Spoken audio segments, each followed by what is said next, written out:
There is a poison in you. Don't flinch. Don't turn away. Acknowledge it. It's the residue of every betrayal, every failure, every moment you felt shatteringly alone.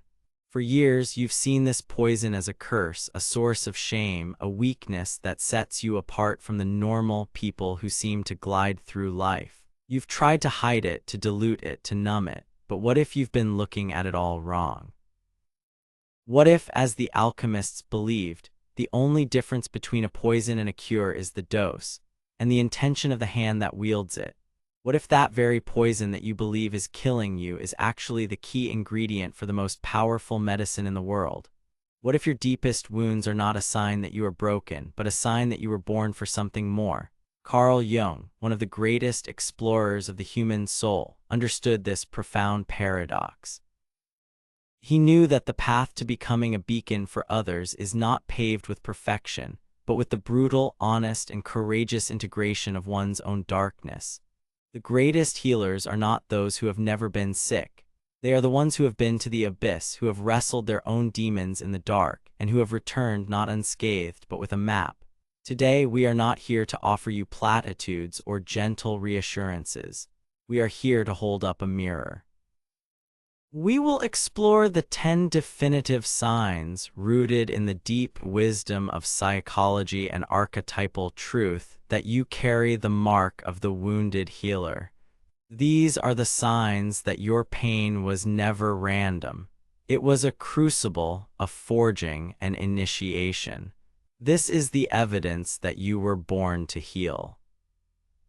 Sign number 1, you have suffered a defining wound. This is the cornerstone, the non-negotiable entry point into the healer's path. We are not talking about the everyday cuts and bruises of life. We are talking about a foundational wound.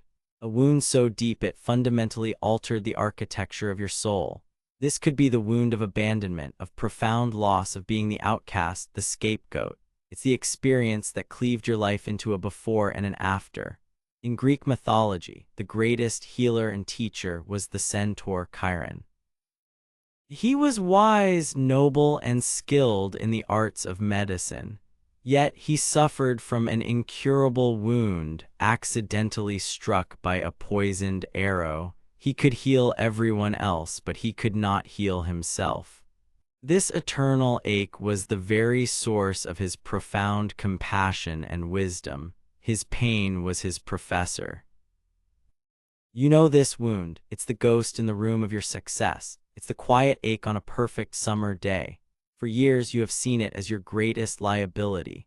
You have tried to run from it, to build walls of achievement around it, to distract yourself with noise and ambition, hoping it would simply fade away. But it never does. It is the permanent thorn in your side. Let me tell you about a man named Marcus. Marcus was a titan of industry, a CEO who built an empire from nothing.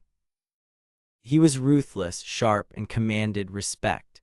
But he was a hollow man, haunted by the memory of a childhood spent in abject poverty, of a father who called him worthless every single day. That wound, the wound of not enough, was the fuel for his entire life. It drove him to amass wealth, power, and prestige. But at night, alone in his penthouse overlooking the city he had conquered, he was still that little boy, terrified and worthless. He was trying to use success to erase the wound. The turning point for the born healer is when you stop trying to erase the wound and start trying to read it. Marcus's breakdown came not at a boardroom meeting, but when a young, ambitious intern made a costly mistake. Everyone expected Marcus to destroy him. Instead, he saw the same terror in the young man's eyes that he felt as a child. In that moment, he didn't see an incompetent employee, he saw himself.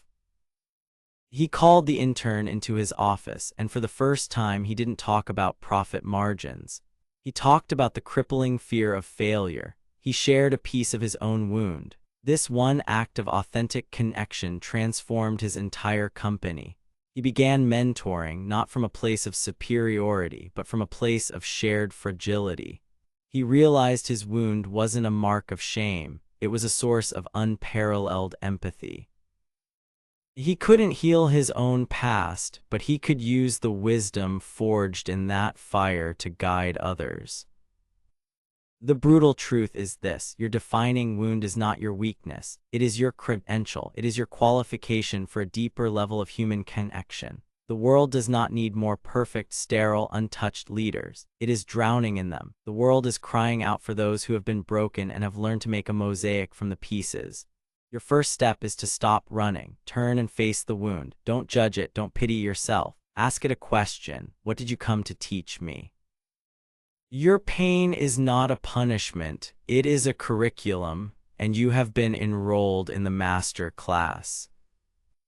Sign number 2. You are a magnet for the confessions of others. Have you noticed this? Strangers on a bus tell you their life story. Colleagues at work who are guarded with everyone else suddenly unload their marital problems or career anxieties onto you over a coffee. Friends and even acquaintances see you as a vault, a safe harbor for their darkest secrets, their deepest shame, and their most vulnerable confessions. You might not even say anything. It's your presence. There is something in your energy, in your eyes, that silently communicates, I can hold this. I will not judge you. I have seen darkness before. You leave these conversations feeling heavy, sometimes drained, wondering, why me? What is it about me that invites this? You may have tried to build walls to seem aloof or busy, to stop this constant influx of psychic pain. But it's like trying to dam a river with your hands. The stories keep coming. This is not a coincidence, and it's not a burden, though it feels like one. It is a sign. The collective unconscious recognizes its own. Souls in pain are instinctively drawn to those who can metabolize that pain, who can hear the story beneath the story. They don't just see you as a good listener, they subconsciously recognize the shape of the healer's archetype within you. They are drawn to the quiet wisdom in you that was forged by your own defining wound. Consider the story of a librarian named Clara. Clara was a quiet woman. She preferred the company of books to people. Yet her library became an unofficial therapy office for the entire town. The troubled teenager, the grieving widow, the laid-off factory worker, they would all find their way to Clara's desk, not just to check out a book, but to unburden their souls. Clara would listen, nodding, her presence a deep, calming pool. For years, she resented it. She felt like a human dumping ground. She wanted to be left alone with her fictional worlds. She didn't understand that her own childhood, spent as the silent mediator between two warring parents, had trained her to absorb and neutralize conflict. She had become an expert in holding space for pain without being consumed by it.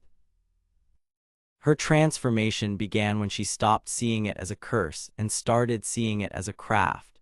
She realized people weren't just dumping their pain, they were entrusting her with it. They were giving her a sacred gift. She began to notice patterns in their stories, the universal themes of loss, fear, and the search for meaning. She started recommending books not based on genre, but on the soul ache the person was describing. To the grieving widow, she'd give a book of poetry on impermanence.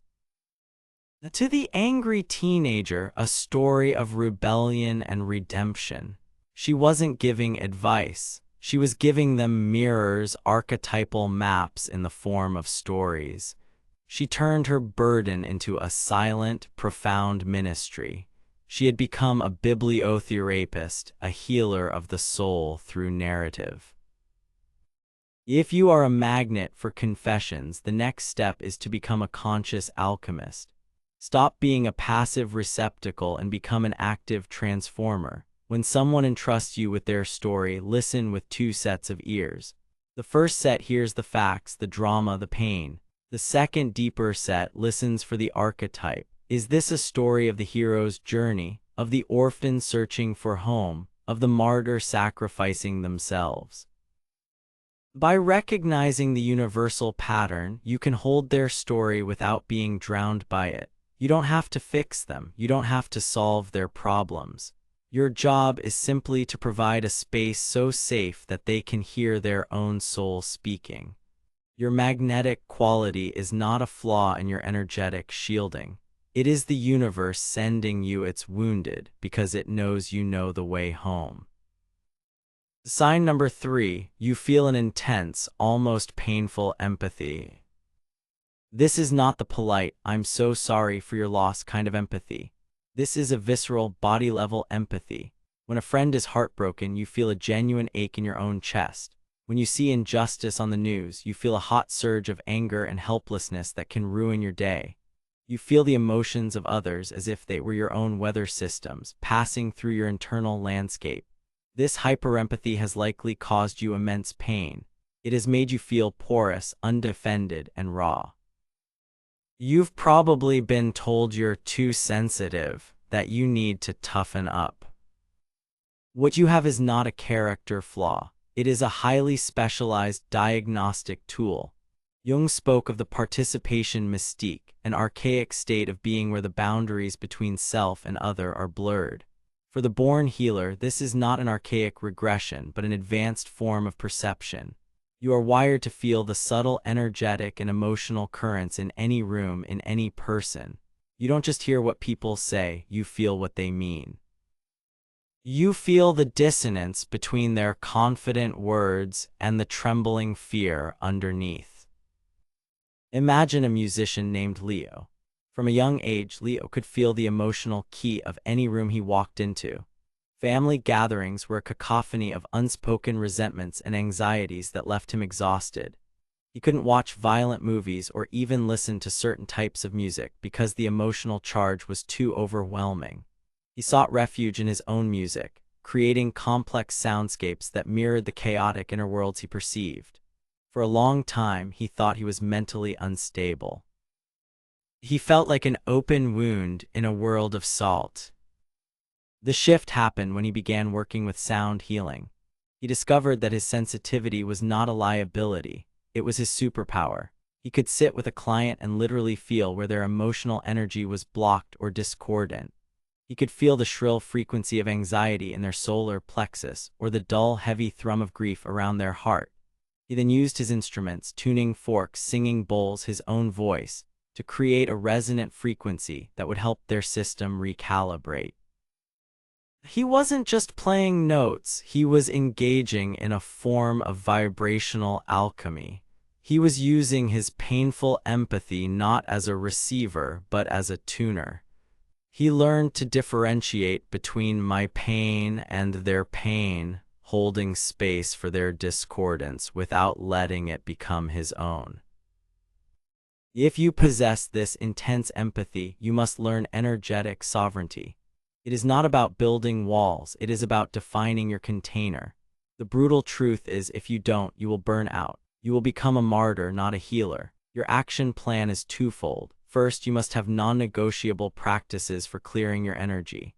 This could be time in nature, silence, specific meditations, or even vigorous physical exercise, anything that wrings out the psychic sponge. Second, you must reframe your sensitivity. Stop calling it being too sensitive and start calling it being highly perceptive. It is a sophisticated instrument. Like any powerful tool, it requires training, respect, and proper maintenance. Your empathy is not a curse that makes you feel everyone's pain. It is a gift that allows you to understand it. Your job is not to suffer with them, but to use your perception to light their way out of suffering. Sign number 4, you have always felt like an outsider, an old soul. Since you were a child, you've had a sense of not quite belonging. You watched your peers obsess over things you found trivial. You felt a sense of gravity, of seriousness, a deep-seated knowing that life was about more than what appeared on the surface. You may have been called too serious, an old man, woman in a child's body, or simply weird. This feeling of being an outsider is not a social awkwardness, it's an archetypal position. You are living on the edge of the collective, which gives you a unique perspective. You can see the village, but you are not lost in its day-to-day dramas. This vantage point is essential for the healer. A healer cannot be fully enmeshed in the system they are trying to heal. Jung would say you have a natural connection to the self, the ordering principle of the psyche, which stands apart from the ego-driven madness of the collective. This old soul quality is the resonance of the sage archetype within you. It's a knowledge that isn't from books, but from a deeper, more ancient source. This sense of isolation can be incredibly lonely, especially in your younger years. You yearn to belong, to fit in, to feel the easy camaraderie that others seem to enjoy. But your soul knows that your power lies in your difference. Think of a woman named Alara, a landscape architect. As a child, she preferred talking to trees and watching cloud formations to playing with other kids. She felt more at home in the quiet patterns of nature than in the loud, confusing world of human beings. She was labeled a loner. This feeling of being an outsider followed her into adulthood. At corporate meetings, she felt like an anthropologist studying a strange tribe. She couldn't understand the obsession with office politics and quarterly reports. Her pain was a deep, existential loneliness. Her healing path began when she stopped trying to force herself to fit in and leaned into her unique perspective. She quit her corporate job and started her own firm, specializing in creating sacred spaces and therapeutic gardens. She realized her ability to talk to trees was actually a profound, intuitive understanding of how natural environments affect the human psyche. She could walk onto a barren patch of land behind a hospital and know exactly where to place a bench, a water feature, a grove of birch trees to create a sense of peace and restoration. She was using her outsider's perspective to create sanctuaries for those trapped inside the system. Her loneliness was transformed into a unique form of service. She wasn't weird, she was attuned to a different, deeper reality.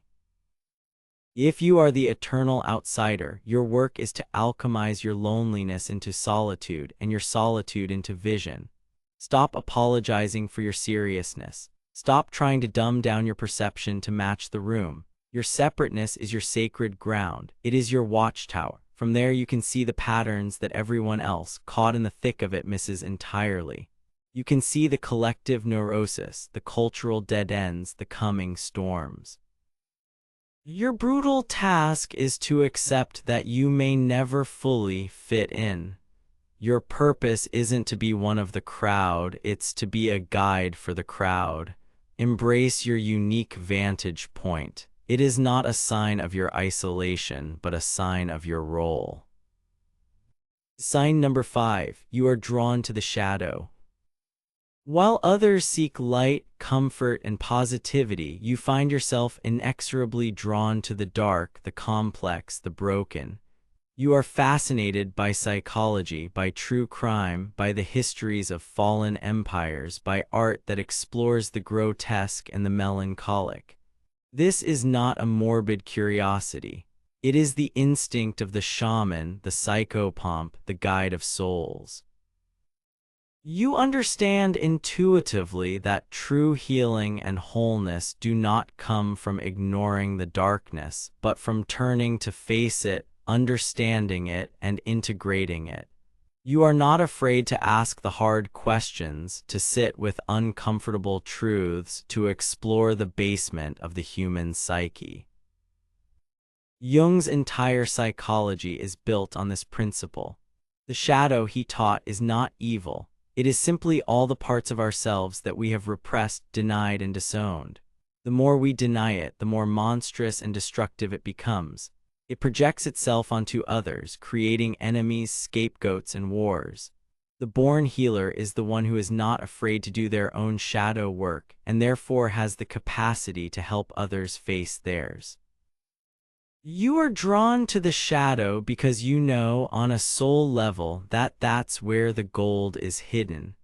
The alchemists called this the negrito, the blackening, the first and most difficult stage of transformation where all is dissolved into primal chaos.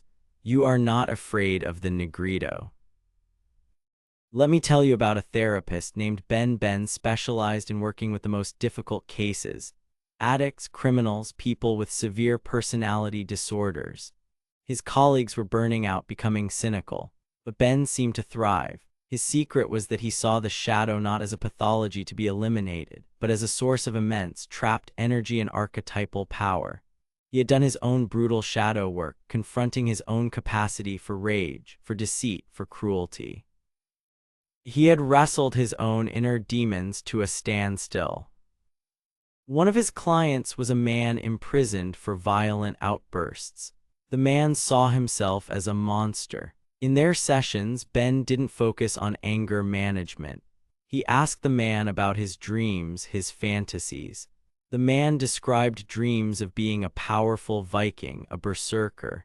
Instead of labeling this as pathological, Ben helped him see it as the shadow expression of the warrior archetype. The man's problem wasn't the warrior energy itself, which contained immense power, loyalty, and courage, but the fact that it had been repressed and twisted into its most destructive form. They began working on how to integrate this warrior energy in a healthy way through discipline, physical challenge, and protecting the vulnerable. The man started a workout program in prison and became a protector for weaker inmates. He wasn't cured of his aggression. He had learned to wield it consciously, to turn the poison of his rage into the medicine of a protector. Ben could facilitate this only because he wasn't afraid to look at the man's darkness. He was drawn to it because he knew that in the dragon's cave, the treasure is always found. Your attraction to the shadow is a sign of your courage and your calling. Your work is to become a master of it, first in yourself. Do not turn away from your own jealousy, your own rage, your own greed. Ask them what they want. What part of you have you starved that it has become so monstrous? As you learn to integrate your own shadow, you will develop a calm fearlessness in the face of others' darkness. You will be the one who can hold the lamp in the labyrinth, because you know the Minotaur is not a monster to be slain, but a lost, powerful part of the self waiting to be redeemed. Sign number 6, you experience vivid, archetypal dreams and synchronicities. Your inner world is not a quiet place. Your dreams are often epic, symbolic, and intensely vivid. You don't just dream about your daily anxieties. You dream of mythical creatures, ancient landscapes, wise old figures who give you cryptic advice, or recurring scenarios laden with symbolic meaning. Furthermore, your waking life is punctuated by moments of startling synchronicity, meaningful coincidences that feel like the universe is winking at you. You'll be thinking of an old friend and they'll call a moment later. You'll be grappling with a problem and the answer will appear as a lyric in a song on the radio or a line in a book you randomly open. Many people dismiss these experiences as mere chance or brain noise, but you can't. You feel the resonance, the meaning, the pattern behind them. Carl Jung believed dreams and synchronicities are the primary ways the unconscious psyche communicates with the conscious ego. They are messages from the self, guiding you toward wholeness, or what he called individuation. The born healer is essentially a translator, an interpreter of these symbolic languages. You have a natural fluency in the tongue of the soul. Consider a woman named Maya, a financial analyst. By day, her world was one of spreadsheets, data, and logic, but by night she was a voyager. She had a recurring dream of being in a vast, ancient library where all the books were bound in black. A mysterious librarian would hand her a single book, but she could never open it. This dream haunted her for years. In her waking life, she felt a deep sense of unfulfillment, despite her career success. One day, overwhelmed by this feeling, she walked out of her office and aimlessly wandered the city streets. She found herself in front of a dusty, old bookstore she had never noticed before. On a whim, she went inside. The elderly owner, a man with kind eyes, came up to her and said, "I have a feeling this one is for you." He handed her a black-bound book. It was a collection of Jung's writings on dream analysis. That synchronicity shattered her purely logical worldview. She devoured the book and began to understand the language of her dreams. The black library was her own unconscious, filled with unread wisdom. The inability to open the book was her own resistance to her deeper calling. She began studying depth psychology at night, keeping a dream journal and learning to interpret her inner world. Eventually, she left her finance job and retrained as a Jungian analyst. She now helps others decode the messages from their own souls using the very language she was once terrified of. She became the librarian from her own dream. If you experience this rich inner life, your task is to take it seriously. It is not escapism, it is guidance. Get a journal, write down your dreams no matter how strange. Note the synchronicities no matter how small. Don't try to force a meaning. Simply be a respectful observer. You are being given a direct line to the operating system of the psyche. You are learning to read the source code of reality. This is the training ground for the healer. To heal others, you must first learn to listen to the wisdom that flows through you from sources beyond the rational mind. Your dreams and synchronicities are not random noise. They are your soul's breadcrumbs leading you home. Sign number 7, you feel a compulsion to transform your pain into a purposeful offering. This is the great alchemical drive.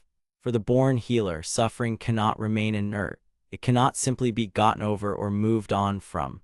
There is a deep, insistent, soul-level demand to metabolize the pain and turn it into something of value for others.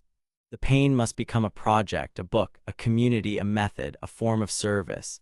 It must be transmuted from personal tragedy into a collective gift. This is the difference between simply surviving and being a true wounded healer. The survival is about closing the wound. Healing is about opening it back up consciously to extract its wisdom and offer it to the world. This compulsion is not about ego or seeking validation. In fact, it often feels like a responsibility you cannot escape. It's the feeling that if I don't use what I've been through to help someone else, then my suffering was meaningless. This drive is the engine of your individuation process. It's the self demanding that your personal story connect to the universal archetypal story. Think of a man, David, whose son died of a drug overdose. The wound was absolute. It shattered his world. For a year, he was lost in a black hole of grief. Many people, understandably, would remain there. But slowly a new feeling began to emerge alongside the grief, a burning rage. A rage at the system that failed his son, at the stigma that kept him silent, at the lack of resources. He could have let that rage consume him, turn him bitter and destructive. But the healer archetype within him demanded alchemy. David started a small support group in his basement for other parents who had lost children to addiction. He didn't offer answers or platitudes. He simply created a space where their unspeakable grief and rage were allowed. He used his own pain as the key to unlock theirs. That small group grew into a national foundation that lobbied for policy change, funded research, and created new models of family-centered recovery. David's story is a testament to this sign. He took the most profound poison, the loss of his child, and transmuted it into medicine for thousands. He didn't get over his grief. He built a cathedral out of it. He turned his personal wound into a public sanctuary. If you feel this compulsion, honor it. It is the most sacred sign of all. Your brutal truth is that healing is not a private affair. Your ultimate healing will only be found in the act of giving away the wisdom you have earned. Start small. What is the one lesson your deepest pain taught you? How can you offer that lesson to just one other person? Maybe it's a blog post, a conversation, a volunteer shift, a piece of art. The form doesn't matter. What matters is the intention to transform personal pain into a collective offering. This is the final stage of the alchemical process, the rubedo, the reddening, where the lead of your suffering is finally turned into the gold of wisdom and shared with the world. Your pain was never just about you. It was a seed. Your purpose is to plant it. Sign number 8, you have a natural intuition for the root cause. When people come to you with a problem, you have an uncanny ability to see past the surface drama and pinpoint the real issue. Your friend complains about their horrible boss, but you sense the real problem is their terror of their own authority. A family member is chronically ill, and while doctors focus on symptoms, you intuitively feel the illness is connected to a deep, unexpressed grief. This is not logical deduction. It's a form of X-ray vision for the soul. You see the hidden dynamics, the unconscious patterns, the foundational crack that is causing the entire structure to crumble. This ability can make you unpopular. People often aren't ready to hear the root cause. They are more comfortable blaming the symptoms. You may have been accused of being too analytical or reading too much into things. In reality, you are perceiving reality on a deeper, systemic level. You are seeing the archetypal field, not just the personal drama. A born healer is a master diagnostician of the psyche. Consider a corporate coach named Sarah. She was hired by a tech company that was suffering from low morale and high turnover. Other consultants had come in and recommended surface-level fixes, better perks, team-building exercises, communication workshops. They all failed. When Sarah arrived, she didn't conduct surveys. She just listened. She sat in meetings. She had lunch in the cafeteria. She felt the energetic climate of the building. She noticed that everyone, from the interns to the executives, used the language of war. They spoke of crushing the competition, killing it in the market, winning at all costs. The surface problem was bad morale, but Sarah's intuition told her the root cause was a toxic, unbalanced warrior archetype dominating the entire company culture. There was no room for the archetypes of the nurturer, the artist, or the sage. The relentless focus on conquest had created a spiritual desert. Her recommendation was radical. She didn't suggest more yoga classes. She implemented a mandatory, creative day once a month where teams had to work on non-goal-oriented projects.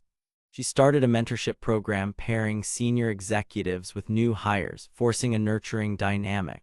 She brought in a poet to teach storytelling to the sales team. People thought she was insane, but within 6 months, morale skyrocketed, turnover plummeted, innovation exploded. Sarah didn't just treat the symptom, she healed the system by restoring its archetypal balance. If you have this intuition, you must learn to trust it, even when it contradicts conventional wisdom. And you must learn to deliver your insights with skill and compassion. A raw truth can be a weapon. A truth delivered with wisdom is a medicine. Practice formulating your intuitions as questions, not accusations. Instead of saying, your problem is you're afraid of your own power, you could ask, what would it look like if you were the one in charge? What scares you about that idea? This invites them to discover the truth for themselves. Your intuition is a scalpel. Learn to wield it with the precision of a surgeon, not the recklessness of a butcher. It is your gift for getting to the heart of the matter, and it is essential for true healing. Sign number 9, you undergo intense cycles of personal death and rebirth. Your life has not been a smooth, linear progression. It has been a series of dramatic chapters, each ending with a kind of death, the death of a career, a relationship, an identity, a belief system, followed by a period of chaos and disorientation, and then a surprising rebirth into a new, more authentic form. You have shed skins, burned bridges, and reinvented yourself more times than you can count. To others, your life might look unstable or erratic. To you, it feels necessary, inevitable. This is the rhythm of initiation. In ancient mystery schools, the initiate had to symbolically die to their old self to be reborn into a higher state of consciousness. You are living this process spontaneously. Each death is a purification, a stripping away of what is false, of what is not aligned with your deeper self. The period in between, the void, the limbo, is terrifying, but it is where the real transformation happens. It is the chrysalis stage. Jung saw this as a natural part of the individuation journey. The ego must repeatedly dissolve its rigid structures to allow for the emergence of a more whole and integrated personality. Imagine a man named Julian. By age 40, he had been a successful lawyer, a burnt-out aid worker in Africa, a reclusive carpenter in the mountains, and was now starting to train as a breathwork facilitator. Each transition was preceded by a crisis, a feeling of profound inauthenticity, a dark night of the soul where his current life felt like an elaborate lie. He would have to let it all burn down, often losing his job, his home, his social circle in the process. He felt like a failure, a man who couldn't stick with anything. His perspective shifted when he realized these weren't failures, they were graduations. As a lawyer, he mastered the archetype of the judge but found it soulless. As an aid worker, he embodied the caregiver but burned out from its shadow side, martyrdom. As a carpenter, he integrated the artisan, learning the wisdom of hands-on creation. Each life was a curriculum. He wasn't failing, he was collecting archetypal experiences. His current path into breathwork was not another random turn, but a synthesis of everything he had learned: the structure of law, the compassion of the caregiver, the groundedness of the artisan. He was learning to help people navigate their own inner deaths and rebirths because he was a seasoned veteran of the process. If your life is a series of deaths and rebirths, stop judging it by the standards of a stable, linear life. You are on a different path, the shamanic path of cyclical transformation. Your work is to become a conscious participant in your own initiations. When you feel a life chapter ending, don't cling to it. Learn to let go with grace. When you are in the void, the empty space between worlds, don't panic. Learn to rest in the fertile darkness, knowing that something new is gestating. Your experience with profound personal change is your training for helping others through their own transformations. You are not unstable. You are a master of metamorphosis. Sign number 10, you find solace and meaning in nature. When the human world becomes too loud, too chaotic, too painful, your instinct is to retreat to nature. A walk in the woods, the sound of the ocean, the sight of the stars in a clear night sky, these are not just pleasant distractions for you. They are essential medicine. In nature, you feel a sense of coming home, of remembering something ancient and true. The artificial constructs of society fall away, and you feel connected to a rhythm that is larger, saner, and more profound. This is more than just a preference. It's an energetic necessity for the born healer. Nature is the ultimate grounder. It recalibrates your hyperempathic system. It reminds you of the cycles of life, death, and renewal you experience so intensely in your own life. Jung himself built a stone tower in Bollingen on the shore of a lake, where he would retreat to reconnect with the earth, to chop wood, to cook his own food, and to commune with his soul, away from the demands of his patients and students.